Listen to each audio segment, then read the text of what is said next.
મારું નામ રાઠોડ સંજય છે. સંજયભાઈ, વાલીઓનો કઈ હોવાનો છે, શું છે અને આપ દ્વારા આપની સ્કૂલ દ્વારા કઈ રીતનું જવાબ છે? વાલીઓનો એ માટે આક્રોશ છે કે શાળા બંધ થવાની છે.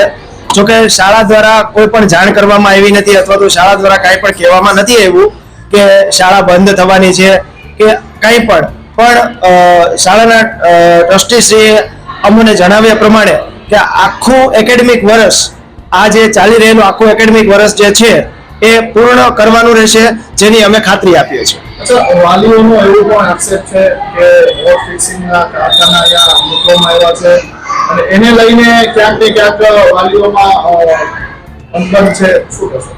હાલ અત્યારે આવો કોઈ પ્રશ્ન વાલી દ્વારા અમને કરવામાં આવેલો નથી. વાલીઓ દ્વારા અત્યારે એલસી રિટર્ન માંગવામાં આવે છે. જો અત્યારે જે પણ કન્ડિશન છે એ શાળા તો એમ જ કહી રહી છે કે અમે તો આખું એમનું સંપૂર્ણ એકેડેમિક વર્ષ પૂરું કરીશું અને વાલીઓ કોઈ પર્સનલી કદાચ કોઈ બીજા કારણોસર એલસી લઈ જવા માંગતા હોય તો એને અમે સંપૂર્ણપણે છૂટા કરીએ છીએ. એમાં અમે કોઈ રોકટોક કરતા નથી. એટલે તમારું ટૂંકમાં કેવું કે આખું વર્ષ? હા, સંપૂર્ણ એકેડેમિક વર્ષ એને સંપૂર્ણ રીતે વ્યવસ્થિત અભ્યાસ કરાવવાની અમે ખાતરી આપીએ છીએ.